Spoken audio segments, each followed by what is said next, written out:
Dan kemudian untuk produk yang dibawa untuk saat ini, apakah sudah memiliki izin BPOM dan juga mungkin sertifikasi halal? Ya, itu pastinya Mbak, itu adalah salah satu standar utama kita ya. Kita sebagai aparat penegak hukum, kita harus disiplin ya, memberikan contoh kepada masyarakat. Ya, saya ingin juga menanamkan khususnya kepada diri saya sendiri ya, saya tidak berbicara orang lain, tapi diri saya sendiri, saya ingin bisa memberikan contoh yang baik kepada masyarakat. Salah satunya adalah produk-produk yang saya ciptakan, tentunya legalitas itu adalah sebuah keharusan.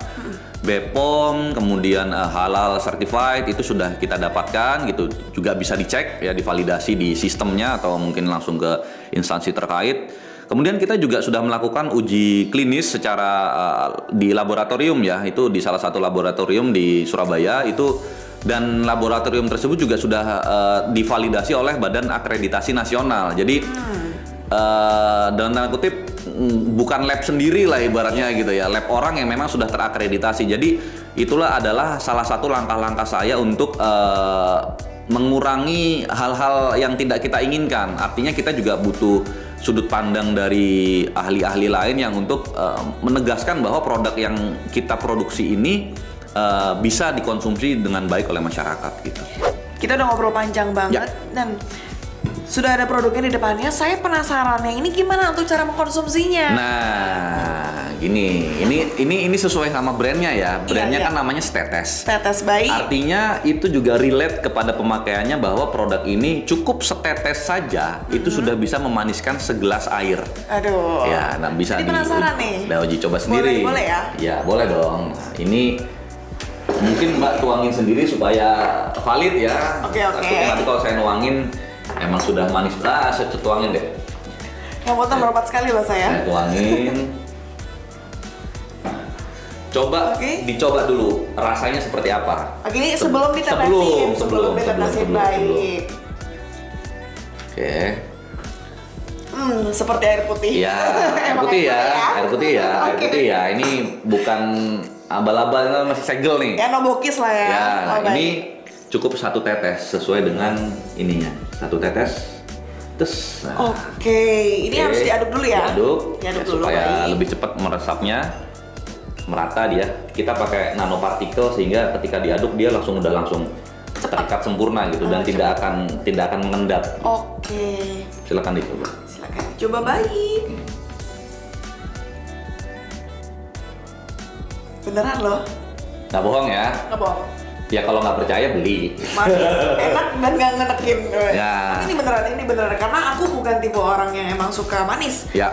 Jadi pas aku mengkonsumsi ini walaupun cuma air putih aja, tapi nggak enak dan emang enak banget sih. Dan kalau kita berbicara manis itu kan sebenarnya subjektivitas ya. Yes. 1 tetes mungkin bagi Mbak manis, mungkin bagi saya 2 tetes baru manis. Mungkin 3 tetes bagi yang lain baru manis. Jadi kita tidak pernah berdebat masalah tingkat kemanisan. Kenapa? Karena itu sangat subjektif masing-masing orang. Orang yang sudah terbiasa dengan rasa manis, ya pasti lidahnya akan semakin kebal. Nah, ini menariknya. Itu dokter spesialis bilang bahwa stevia ini adalah salah satu cara untuk menghilangkan ketergantungan rasa manis. Kenapa? Karena rasa manis itu bisa bikin kita craving gitu loh. Jadi kita pengen manis. Nah, salah satu cara untuk kita lepas dari ketergantungan rasa manis, dia bilang itu adalah dengan menggunakan stevia. Kemudian nanti secara berangsur-angsur menurunkan kadarnya segala macam. Itu sama seperti kalau misalnya kita narkoba ya, itu kan orang kalau kena narkoba itu kan nggak mungkin langsung di-cut. Karena pasti kalau dia putus obat itu kan dia pasti badannya akan menolak lah, denial lah. Nah, dia dikasih senyawa yang memang perlahan-lahan akan menurunkan ketergantungan badannya ya. Jadi saya tidak bilang gula sama dengan narkoba, tidak, tapi lebih kepada analoginya kurang lebih seperti itu gitu. Jadi kalau rekan-rekan ingin menghilangkan craving for sugar, itu salah satunya bisa dengan stevia. Tapi memang disampaikan akan lebih baik lagi kalau misalnya memang tanpa gitu ya. Itu terserah, itu kan pilihan masing-masing gitu. Baik, kemudian untuk khasiatnya sendiri nih apa saja mungkin boleh diceritakan? Oke, jadi khasiat ini yang bilang bukan Fadli ya. Karena kalau saya yang bilang ya saya punya latar belakang apa? Saya latar belakang keilmuannya adalah ilmu hukum, tapi saya bisa membacanya itu dari jurnal ya. Masyarakat bisa mencari sendiri ya di Google, itu cari aja jurnal about stevia gitu, jurnal tentang stevia bla bla bla. Nah, di situ dipaparkan bahwa stevia ini memiliki khasiat yang pertama adalah dia zero sugar. Oke. Artinya ini ketika masuk ke dalam tubuh dia tidak menyebabkan kenaikan gula darah. Ya, gula darah yang memancing adalah insulin spike gitu kan, segala macam bla bla bla. Kemudian dia zero kalori.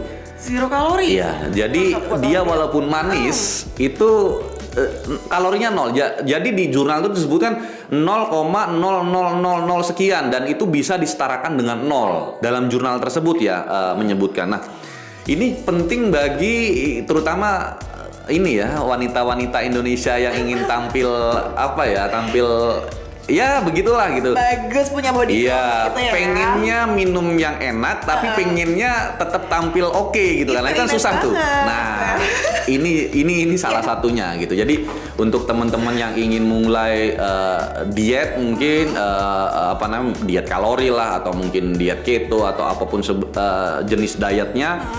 Nah, ini oke gitu. Atau mungkin vegetarian ini kan juga dari tanaman. Jadi ini masuk ke segala kalangan gitu kan. Untuk dikonsumsi. Kemudian yang selanjutnya itu juga dia antiinflamasi, itu tidak menyebabkan peradangan dalam tubuh, kemudian anti cancer.